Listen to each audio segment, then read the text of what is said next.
कि आप लोग भी अपने लिए 2 कॉपीज बना लीजिए, एक होमवर्क की कॉपी और एक क्लास वर्क की कॉपी।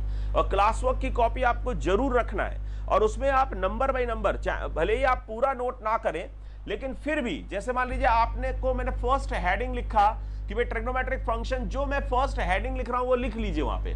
सेकेंडली जो मैं पढ़ा रहा हूं वो लिख लीजिए। थर्डली जो पढ़ा रहा हूं वो लिख लीजिए। इससे क्या आपकी इंडेक्स बन जाएगी कि आज आपने क्लास वर्क क्या क्या किया है ना, क्या क्या आपने क्लास वर्क में किया है।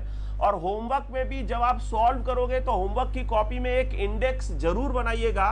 उस इंडेक्स में ठीक है, सबसे पहले डेट लगाएंगे और फिर होमवर्क लगाएंगे। इस तरह के होमवर्क में एक इंडेक्स अपने को बनानी होगी।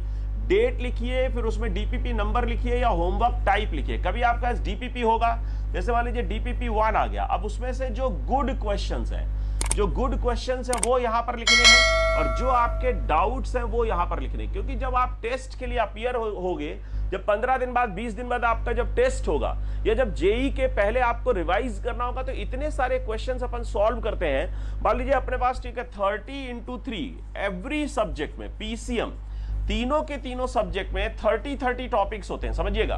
तो 30 टॉपिक्स है फिजिक्स में, 30 केमिस्ट्री में, ऑलमोस्ट 30 मैथ्स में। तो टोटल नंबर ऑफ टॉपिक्स जो आप 2 सालों में करने वाले हो वो है 90।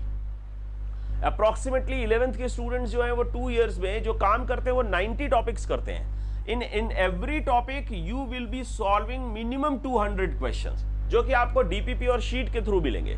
फिर आपके टेस्ट पेपर वाले क्वेश्चंस एक्स्ट्रा है, उनको मैं यहां पर काउंट नहीं कर रहा हूं। वो 200 क्वेश्चंस जिनकी मैं इंडेक्स बनवा रहा हूं। तो ये टोटल नंबर ऑफ क्वेश्चंस हो जाते हैं 18,000। माय गॉड, डर मत जाइएगा, डरना मना है, डरा नहीं रहा हूं दोस्तों, बता रहा हूं सिर्फ। तो ये मैं सिर्फ आपको बता रहा हूं क्योंकि ये बहुत जरूरी होता है। सोचिए आप अगर मान लीजिए 2 महीने बाद आपका जेई का एग्जाम होता और ये मैं सब आपको तब बोलता कि भाई आपको होमवर्क की कॉपी में इंडेक्स बनाना चाहिए था, आपको गुड क्वेश्चंस लिखना चाहिए था, आपको डाउट्स लिखना चाहिए था, तभी आप रिवीजन अच्छे से कर पाते। आपने तो फिर आप भी बोलते सर पहले बताना चाहिए था।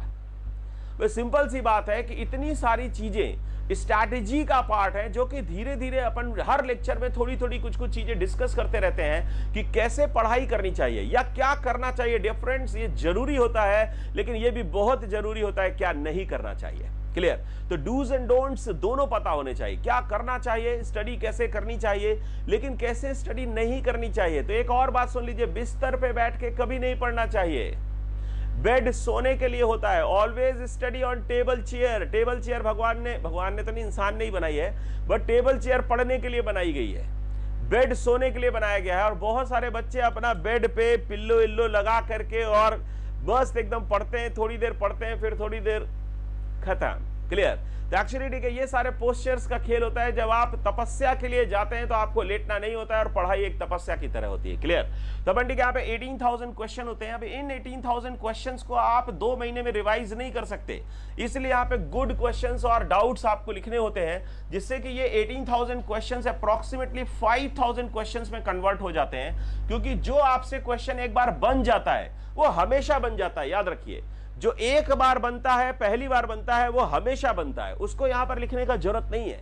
लेकिन जो डाउट रहता है वो हमेशा डाउट रहता है। क्लियर? क्योंकि जो डाउट होता है ना, हमेशा वही डाउट होता है, इसलिए ये इंडेक्स बेहद जरूरी होती है। राइट?